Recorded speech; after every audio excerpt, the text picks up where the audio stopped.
Olá, pessoas. Então, vamos lá. Mais um vídeo aqui para o YouTube. Hoje eu vou falar sobre documentos psicológicos. Farei breve fala, uma breve fala sobre como construir documentos psicológicos. Aqui eu vou dar uma limitada no conteúdo, porque algumas coisas precisam ser discutidas de maneira mais fechadas. E aí entra naquela parte sobre o código de ética, sobre disponibilizar materiais que facilitem o exercício regular da profissão. Então, tomarei alguns cuidados e aula completa, inclusive uma das aulas também mais longas do meu curso, lá na Hotmart. O link está aqui na descrição, caso você se interesse. Mas o que eu vou colocar aqui hoje serve como um ótimo pontapé para você que tem dúvidas sobre como montar alguns documentos. Deixarei também aqui na descrição referenciais de como montar documentos. Isso aí é disponibilizado pelo Conselho Federal de Psicologia. Então, tudo dentro das normas. É disponível para qualquer pessoa ter acesso. E aí, aqui eu vou discutir só algumas coisas e deixar algumas outras coisinhas de fora, alguns outros exemplos de fora. Mas o suficiente para você ter o interesse e dar uma lida no material do Conselho Federal de Psicologia. Então, bora lá. Começando com contrato de atendimento. Ele pode ser verbal ou escrito. Então, você pode escrever, pedir para a pessoa assinar, entregar presencial, fazer de maneira online, pedir para assinar, ou apenas falar. Não, não há uma regra que fale, nossa, precisa ser escrito.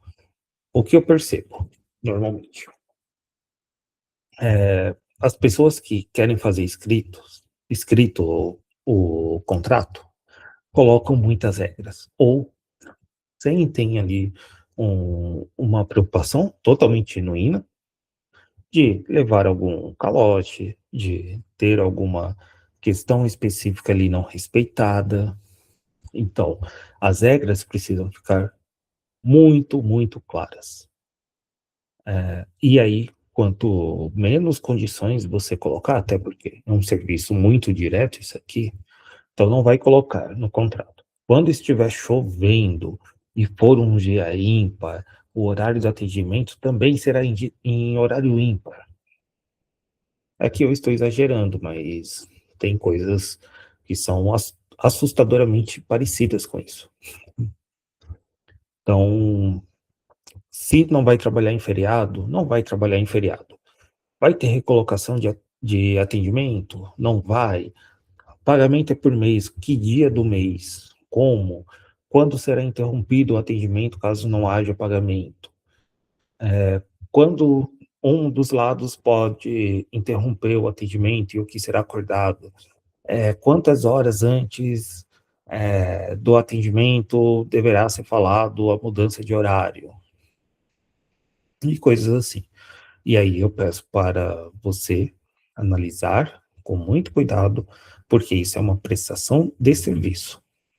Então, não vá cobrar de maneira indevida a pessoa que está procurando atendimento, ao mesmo tempo, não ceda de maneira indevida para pessoas que procuraram atendimento, você se colocou disponível e a pessoa não cumpriu ali o que vocês combinaram.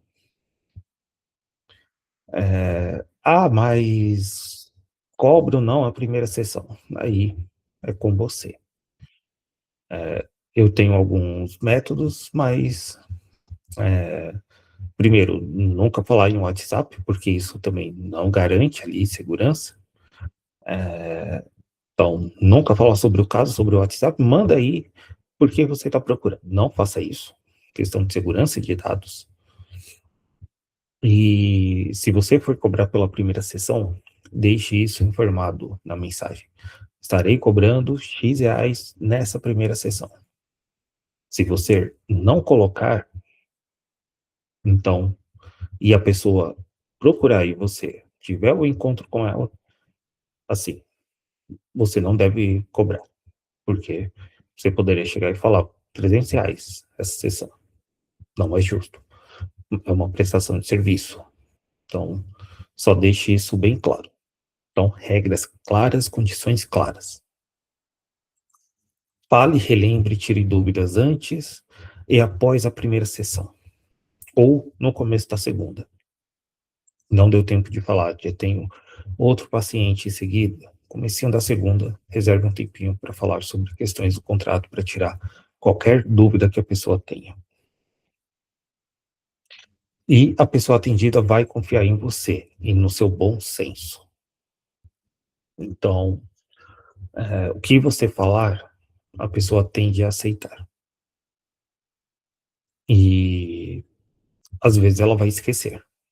E aí, se ela esquecer, vai relembrando, principalmente em questões mais específicas. O exemplo do feriado é bem comum. Se você não atende feriado e não tem reposição no feriado, já vai avisando. Porque aí a pessoa pode contestar a tempo ou fazer algum comentário a tempo. E aí, de novo, pode ser escrito ou verbal. O escrito, bastante cuidado. Inclusive, se for o caso, peça uma foto do documento da pessoa, pegue sempre CPF e data de nascimento. Se for online, primeiras informações, CPF e data de nascimento, para você puxar no site do governo para ver se aquela pessoa é real. Por quê? O que a gente tem visto por aí, principalmente as mulheres sofrendo, é marcada a sessão, e aí, normalmente, um homem que vem com coisas inadequadas durante esse primeiro encontro. E coisas inadequadas, pense aí nas coisas mais simples até as mais nojentas possíveis. E aí você tendo o CPF e a data de nascimento, você consegue puxar o nome da pessoa, consegue ver que é um documento real, direto no site do governo, e você tem o mínimo de segurança para, caso alguma coisa aconteça, você ter o mínimo de dados possíveis para fazer uma denúncia. E, inclusive, ir no seu CRP e procurar ajuda para fazer esse processo. Então, dica aí importante. Estrutura do prontuário. Então, prontuário deve ser feito toda semana? Eu vou sugerir que sim, mas não é exatamente obrigatório. Você precisa evoluir o seu atendimento. Já vou dar um exemplo. Primeiro, vamos falar sobre estrutura, para você ver ali que algumas coisas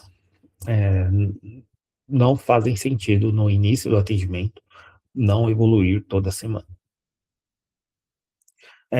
Queixa da pessoa atendida. O que a pessoa atendida relata como demanda. Então, falando da estrutura completa, tá? Não só o campo de evolução. Exemplo, o paciente relata dificuldade na relação com a mãe e dificuldade para conseguir retomar ao mercado de trabalho. A pessoa procurou por isso. Isso você vai atualizar toda semana? Não. Você vai repetir. Anotações antes da sessão. Inserir o planejamento da sessão. Aplicar formulários, escalas, acolher, realizar investigação por meio de anamnese.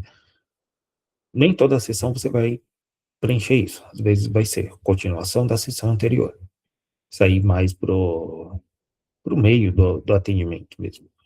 Ou ali ainda começo, dependendo do caso. Então, é um campo que você pode deixar em branco, repetir, mas é importante você fazer o planejamento da sessão e anotar isso.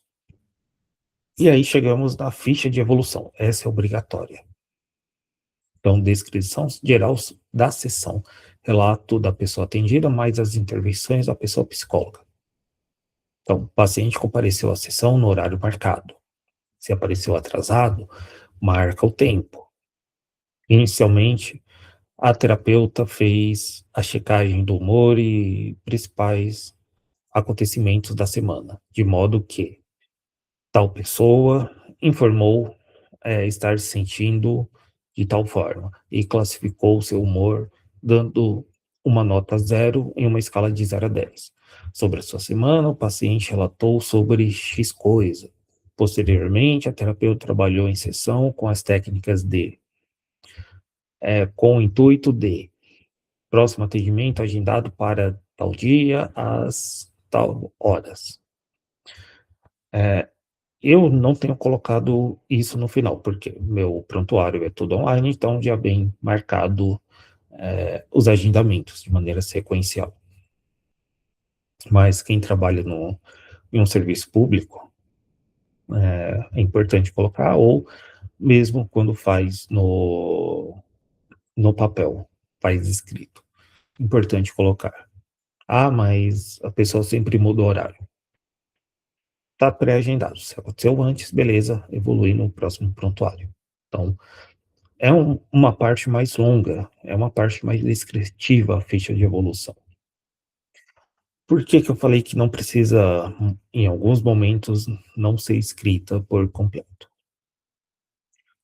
Vamos lá, se não tem muita evolução, no caso, você consegue acumular uma, duas sessões. Mais do que isso, eu acho negligência. Se for um caso grave, você precisa colocar toda semana. Por quê? Se alguma coisa acontecer com essa pessoa, o primeiro local onde vão serão nos seus prontuários. E se eles não estiverem atualizados, você vai responder por isso. Você trabalha numa clínica, e aí bate o CRP em uma. Esqueci o nome, estou com autoria. Como que é? Esqueci o nome. Enfim, vai lá fazer uma investigação, auditoria. Vai fazer uma auditoria no local. E não está completo o seu prontuário. Eles vão atrás para saber o que aconteceu. Então, muito cuidado com isso. Agora, no seu consultório particular, uma, duas sessões muito parecidas, ou sem tanta evolução, dependendo do caso, principalmente final de processo, né, final dos atendimentos, uma, duas semanas, ou atendimento por mês, um atendimento por mês, talvez você consiga separar ali 1, 2 meses e depois evoluir tudo de uma vez. Mas também isso aqui não vai matar ninguém, né? São poucas linhas. 10 linhas de escrita, um pouco mais detalhado, isso não vai ocupar muito do seu tempo. 10 minutinhos. Então, muito cuidado com isso. E não faça que nem algumas pessoas que eu já ouvi aí, histórias, não tenho como confirmar, mas que passaram 6 meses sem evoluir prontuário e fazia ali uma evolução de 4 linhas, depois de 6 meses. Isso não é evolução. Até porque, como eu falei lá na aula anterior, se acontecer alguma coisa, aula no vídeo anterior, tô com a cabeça em aula, né? Mas no vídeo anterior, que qualquer coisa, se a pessoa mudar de profissional ou você não puder continuar, esse documento vai para outra pessoa, outra colega psicóloga. Então, isso precisa estar claro para a pessoa que vai atender a pessoa que estava passando com você. Observações. Quais foram as observações da pessoa psicóloga que são relevantes para a avaliação do caso? Por exemplo, o paciente teve dificuldades para olhar para o computador, então ficou, não sei, aí ficou evitando ali, não conseguia parar quieto. Se for presencial, perceber ali, tá com uma vestimenta suja, ou vestimento totalmente diferente do comum. Então, são pequenos detalhes que podem ser relevantes e você vai construindo isso, porque a gente esquece. De verdade, a gente esquece. E às vezes um detalhe que a gente reparou ali não vai fazer conexão com outra coisa que a gente viu ali depois de 2 meses. Porque a gente não anotou e esqueceu. E aí é importante reler os prontuários.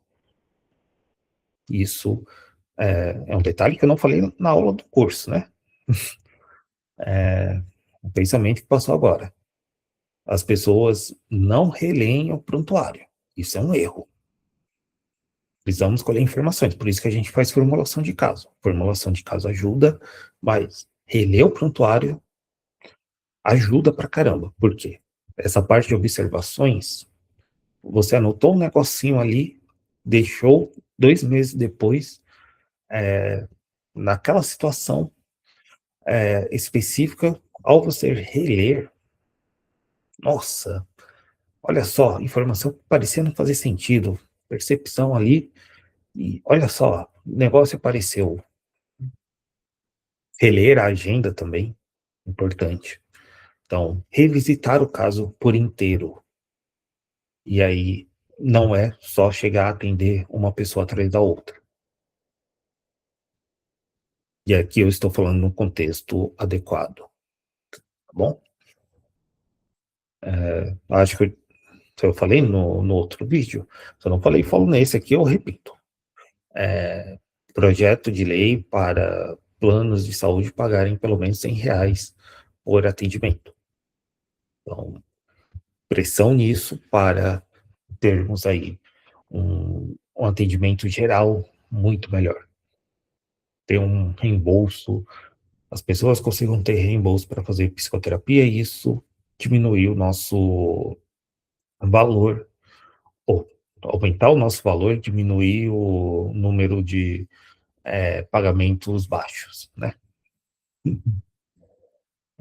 Então, espero que isso não vire um corte, né? Diminuir o nosso valor. Objetivos trabalhados. Quais são os objetivos da sessão? Então, redução dos sintomas X, organização da rotina.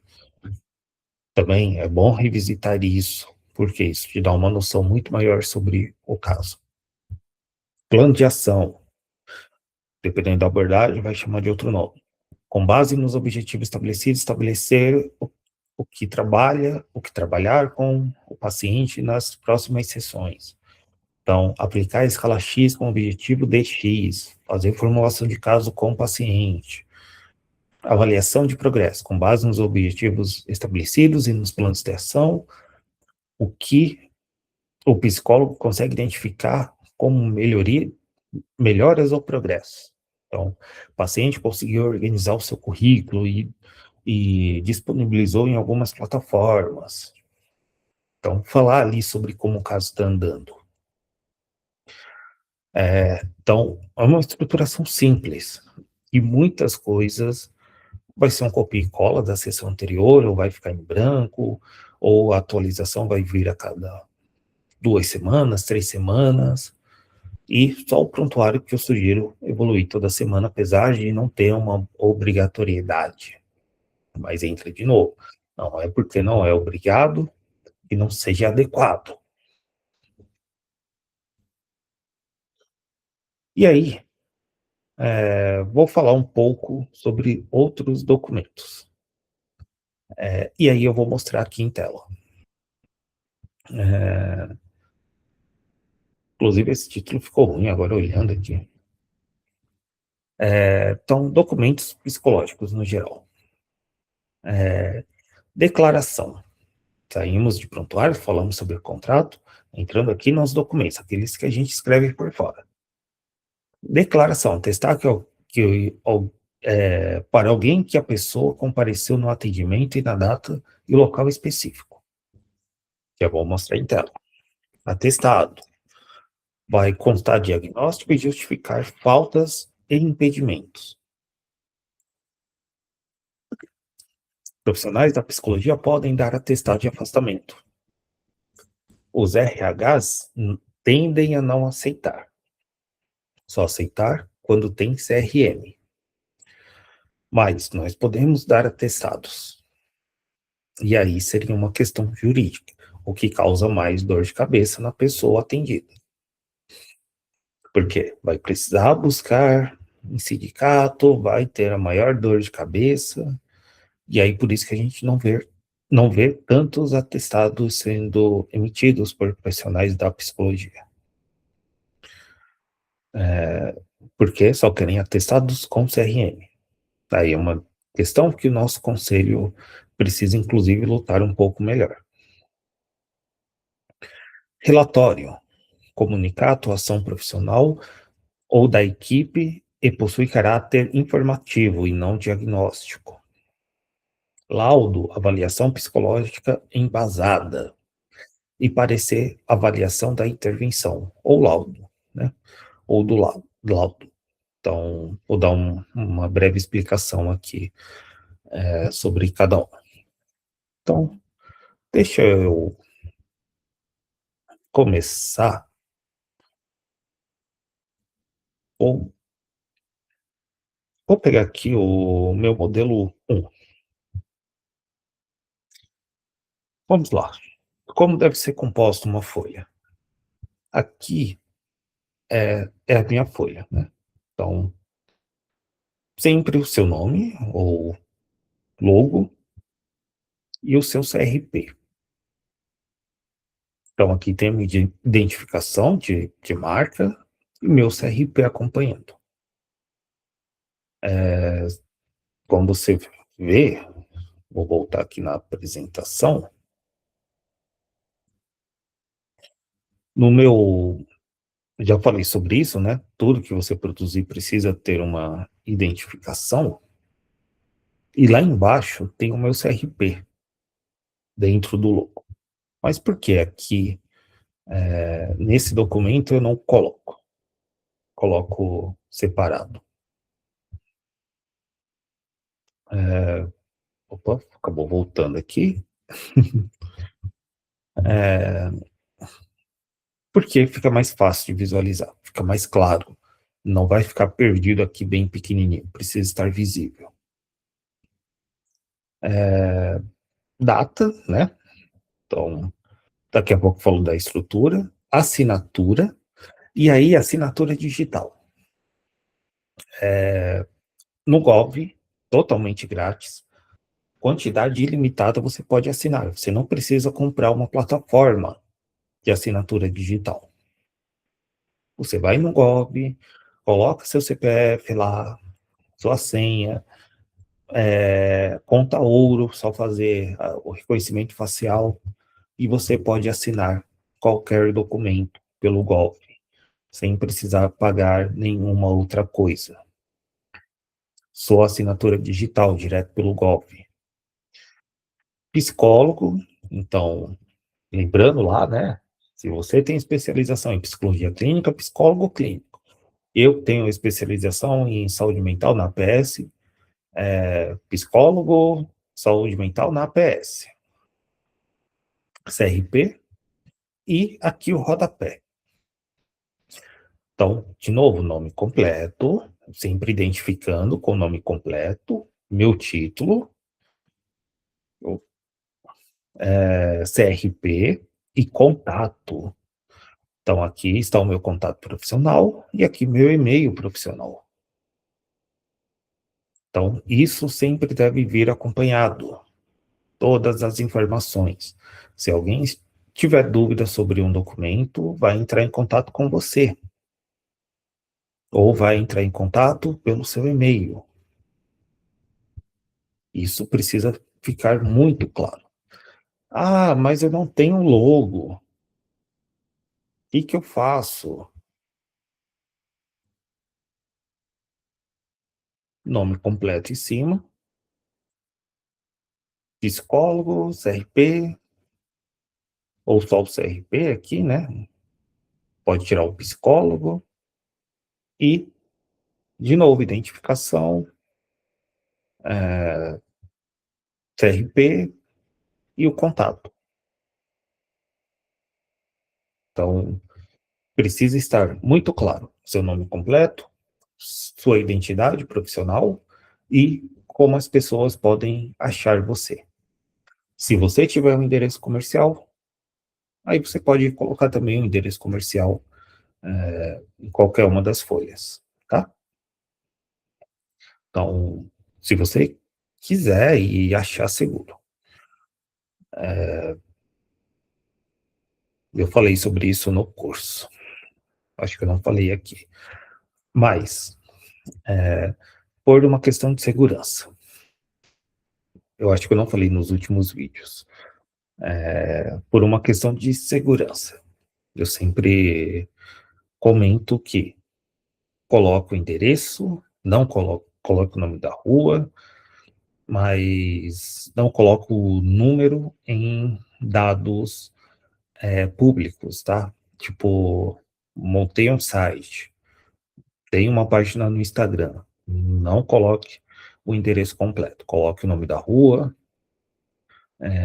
se for um prédio comercial, aí sim você tem uma segurança um pouco maior, porque a pessoa vai precisar se identificar, passar por seguranças, então tem toda uma questão. A pessoa vai interfonar para você, né, para informar normalmente, se não interfonar, nossa, hum, é, algumas palavras são difíceis, por isso que eu não faço francês.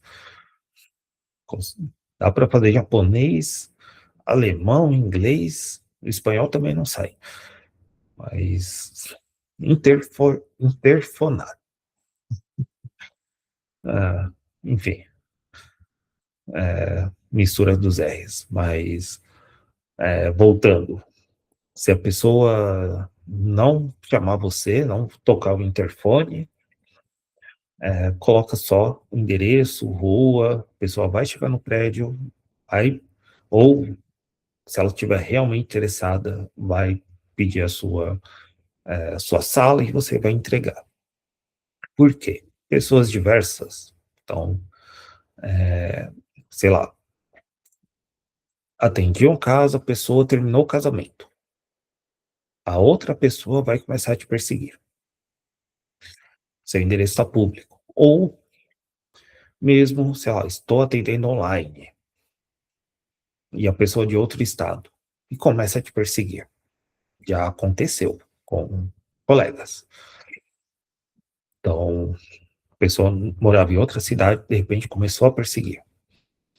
E descobriu o número profissional da esposa da pessoa, e, enfim, conseguiu um monte de informação. Estava tudo online. E aí foi atrás, ameaçou. Então, assim, são coisas, pequenos cuidados que a gente precisa ter na hora de passar informações. E aí, informação pelo celular e e-mail são mais fáceis de rastrear ou de controlar. Agora, se você colocar o seu endereço, muito cuidado para colocar esses dados de maneira pública, porque pessoas podem ir atrás de você, principalmente nós que atendemos pessoas e às vezes lidamos com rupturas de contato entre essas pessoas. Então, uma dica extra aí para o seu atendimento. Então, bora começar com declaração. É o mais simples.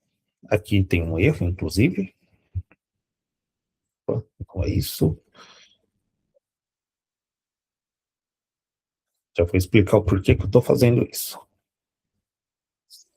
Então, declaração. Declaro para fins de comprovação junto ao nome do lugar, que o senhor ou senhora, nome do paciente, CPF, por quê? Anônimos, né?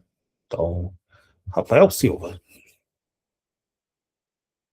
tem vários. Nome comum. Rafael Miranda, né? Daquela novela, muitos nem vão lembrar porque nem eram nascidos.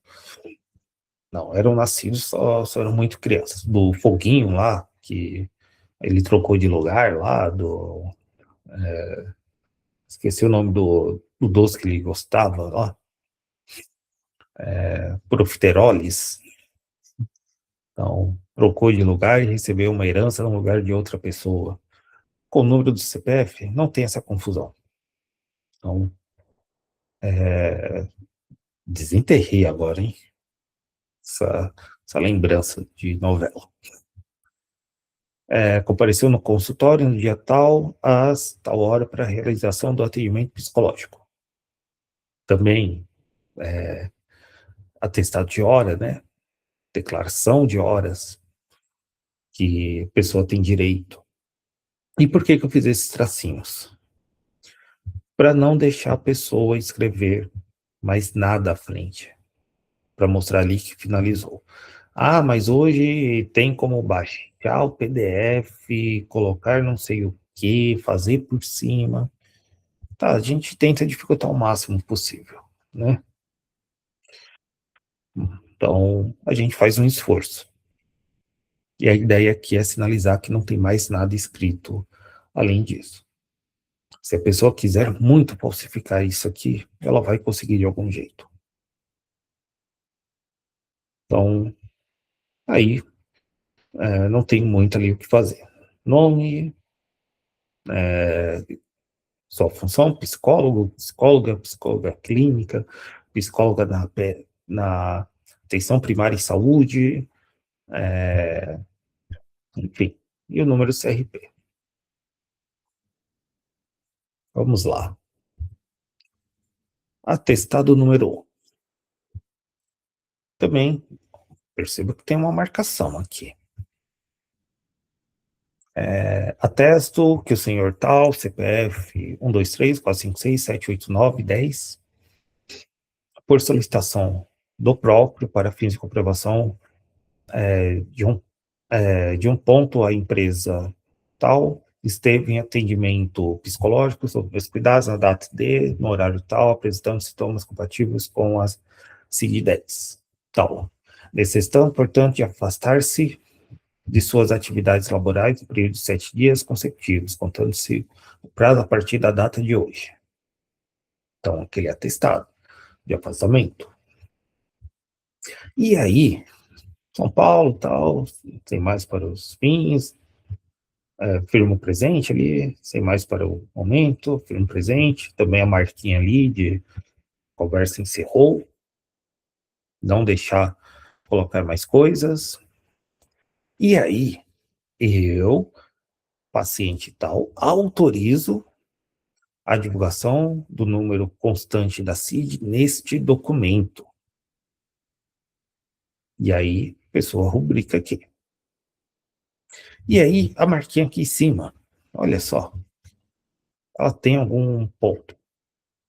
O conteúdo desse documento é válido apenas para o prazo supracitado, ressaltando-se que esse documento não poderá ser utilizado para fins diversos por hora citado.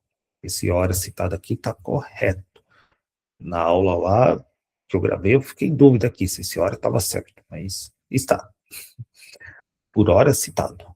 E que possui caráter sigiloso, tratando-se de um documento extrajudicial, conforme a resolução do CFP número 06/2019. Então, isso aqui não será usado para outras coisas. Lembro que no meu início de carreira, uma pessoa me pediu um documento e depois eu percebi que ela, apesar do pedido dela parecer inocente, eu acho que ela, sei lá, claro que ela não vai estar usando até hoje. Não sei se ela falsificar, mas eu imprimi e assinei com caneta, com medo dessa pessoa ficar usando de maneira infinita. Mas não é lá tão difícil de falsificar, né? Então, e ninguém nunca entrou em contato comigo. Por isso, lá colocar o CRP, colocar todas as informações, porque se a pessoa quiser fazer alguma coisa, ela vai fazer.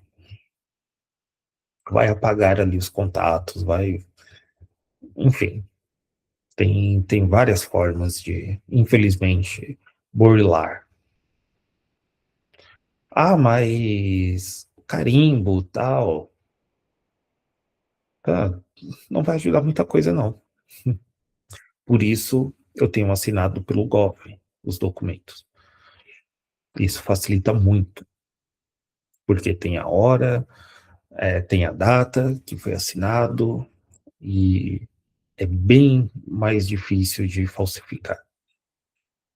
E se falsificar e for pego, você pelo menos tem um respaldo de documento não foi assinado online por mim. Então, falsificação. Agora, com a assinatura, a pessoa falsifica a assinatura, falsifica o carimbo. Essa é uma grande questão. Muito cuidado onde você vai fazer o seu carimbo também, para as pessoas não falsificarem. Várias dicas. Atestado número 2. Então, isso aqui, mesma introdução, comprovação junto ao operador de saúde, nome da empresa, encontra-se em atendimento psicológico sobre os meus cuidados profissionais, as datas de. Aí você pode colocar uma sequência de datas, ou ir fazendo toda semana com a data específica. Apresentando-se sintomatologia compatível com a CID tal. De novo os tracinhos. Esse aqui, mais comum para plano de saúde. De novo, rúbrica e mesma coisa do anterior. Então, sem muito segredo. Então, vamos para o próximo. Eu vou para o relatório. Então, relatório. Ó, também tem uma marcaçãozinha aqui. Identificação. Se for uma criança, nome da criança, data de nascimento, idade, escolaridade. Pode acontecer da criança não ter CPF, quando os pais não fazerem um CPF para ela, muito nova. Se não for, solicitante, paciente, nome da pessoa. Solicitante, senhora, nome da mãe, o nome do pai, solicitante, senhora tal e senhor tal, finalidade, comunicação com a conduta psicológica para X coisa. Autor, psicólogo, CRP, e aqui a abreviação de psicólogo é psique.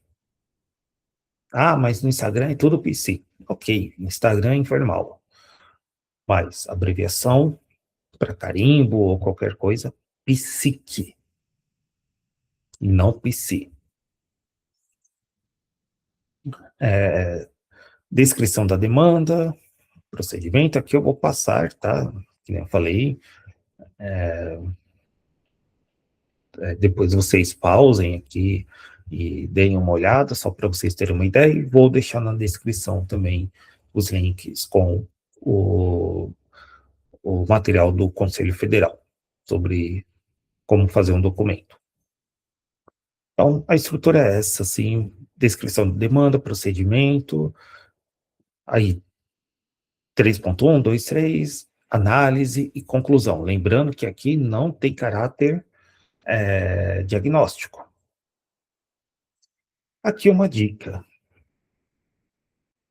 Isso aqui eu aprendi na época de faculdade. Vamos supor que acabe assim. Você pode colocar até aqui, né, página 1 de 2, colocar em algum canto, mas terminou exatamente aqui. Deixa ali em branco e coloque a conclusão na página de baixo para ter texto. Vamos supor que não tivesse aqui a conclusão, terminou na análise. Fecha o meio da folha e desce tudo. E aí coloca a análise lá embaixo, supondo aqui que não tivesse o 5. E aí, mas vai ficar todo esse espaço? Vai. E coloca o conteúdo ali mais próximo. Mas aqui, como é só didático, né? Então não tem o texto completo sobre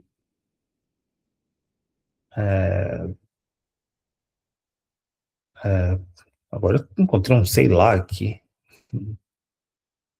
Não sei de onde veio esse sei lá.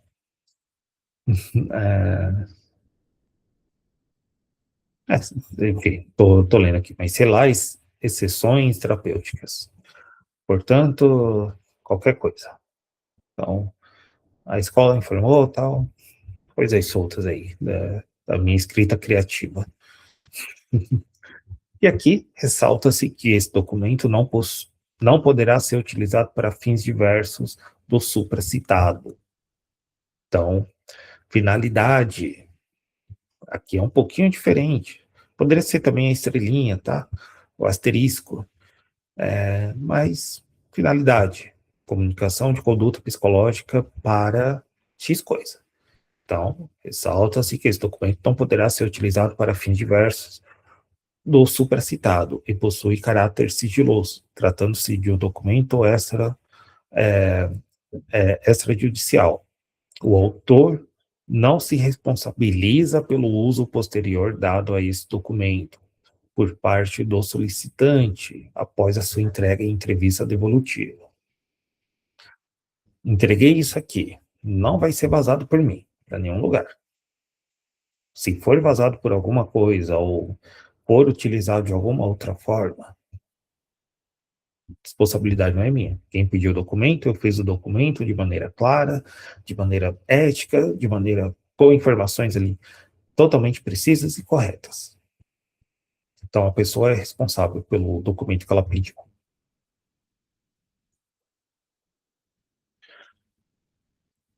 Então, laudo. Então, também aqui com uma marcação, todos vão ter uma marcaçãozinha. Nome completo, nome do solicitante, finalidade, nome do psicólogo, então, descrição de demanda, procedimento, análise. Aqui tem aqui está marcado e aqui referencial teórico na mesma folha. Não vai ter a folha de referências no final. Coloca no rodapé da folha. Aqui eu nem coloquei no rodapé, mas coloquei dentro aqui do texto. Mas você escolhe. Rodapé, onde você quiser. Mas lembrando que cada folha vai ter a identificação, né? Então, por isso que eu coloco aqui na folha. Mas coloca aqui embaixo da página, em um local adequado que dê para as pessoas verem. E conclusão, e aí também, o conteúdo desse documento é válido no período de 6 meses. Olha só a diferença. Por quê? Vamos lá, laudei uma pessoa. Ela não pode ficar usando o mesmo documento para o resto da vida. Não pode mesmo. Precisa ter um limite de tempo. As avaliações, os seus procedimentos, do G36, bateria fatorial de personalidade. Qual é o tempo de validade para uma reavaliação? Mesma coisa com, sei lá, exame de sangue, exame de urina. Não vale pelo resto da vida. A gente precisa reavaliar. Para testes psicológicos também. Depois de um tempo, a gente precisa reavaliar. Então, qual é o tempo? 6 meses, 1 ano, 2 anos? Então, aqui você coloca. Esse documento é válido num período de X tempo, contando a partir da data de sua emissão, ressaltando-se que esse documento não poderá ser utilizado para fins diversos do supracitado. Novamente, eu fui avaliado para o cargo tal, na empresa tal, fui para outra empresa, aí a pessoa pode colocar, né? Dependendo muito. Agora, só consigo pensar no Detran. Assim. fui para uma escola tal, de para tirar a carta de motorista. Fiz o psicotécnico e mudei de ideia. Vou para outra escola. Eu preciso fazer o psicotécnico de novo? Não faz sentido. Então, se tiver dentro ali, eu posso pegar o laudo, avaliação psicológica para tirar a carta de motorista. Está dentro. Então, só reaproveito. Eu só mudei de autoescola, porque a avaliação é a mesma. Para empresas, aí teria que ver muito bem. Mas, normalmente, para a entrada na empresa tal, que aí vai ter uma bateria de exames específicas. Então, não posso concurso A e concurso B, que pedem duas coisas totalmente diferentes ou são avaliados de maneiras diferentes. Não dá para colocar algo genérico, mas autoescola é o único exemplo que me vem aqui que poderia ser feito para carta de motorista. E aí, dentro do período de X tempo. Talvez ali 2 anos. Eu acho que sim. Tanto que depois o pessoal não faz psicotécnico de novo, né? O que me preocupa, inclusive. Não deveria fazer psicotécnico de novo. E aí, de novo, né, o autor não se responsabiliza pelo uso posterior do documento. E aí, o último, que é o parecer. Então, parecer, avaliar o laudo. Então, objetivo, laudo psicológico da comissão seletivo LEPLUS, solicitante, imposição do recurso da avaliação psicológica. E aqui, nome, e aqui vai ter uma titulação se eu estou fazendo um parecer, eu preciso mostrar que eu tenho ciência ou conheço muito bem a área que eu estou fazendo parecer. Eu não vou fazer um parecer de neuropsicologia, porque eu posso até entender um pouquinho de neuropsicologia, mas eu não tenho currículo, talvez, suficiente para discutir a decisão de um outro colega. Falo disso na aula sobre evidências, né? Não. No meu curso, e aqui eu coloco no vídeo sobre como procurar evidências, porque muitas pessoas têm ali um conhecimento mínimo e acham que conseguem fazer várias coisas de maneira mais profunda, sendo que isso é inadequado. Então, aqui eu realmente preciso colocar uma titulação da onde eu estou falando para descrever se aquela situação foi aplicada de maneira adequada ou não. Então, aqui, necessidade de interposição de recurso contra o resultado apontado no laudo psicológico elaborado pela Comissão do Processo Seletivo, CELEPLUS. Então, em face do concurso público para o cargo de agente comunitário 2, no edital aqui inventado, apontou o candidato como inapto para a função do cargo. Então, o laudo emitido apresenta falhas metodológicas graves, como, por exemplo, não foi respeitado o tempo limite de resolução do teste X. Então, tem toda uma descrição. Aqui, talvez mais para frente na carreira, né? Mas para vocês terem ciência, aqui, por exemplo, psicologia clínica, mestre e doutor em psicologia clínica, e não um só, entre muitas aspas, um especialista. Talvez eu tenha vários anos de carreira, aí eu posso colocar. Então, vou colocar aqui, dar uma encorpada. Mas é esperado que eu tenha uma construção acadêmica para discutir também com dados mais acadêmicos sobre essa avaliação. Então, discussões aí para para você também pensar e colocar aí à frente para o seu futuro.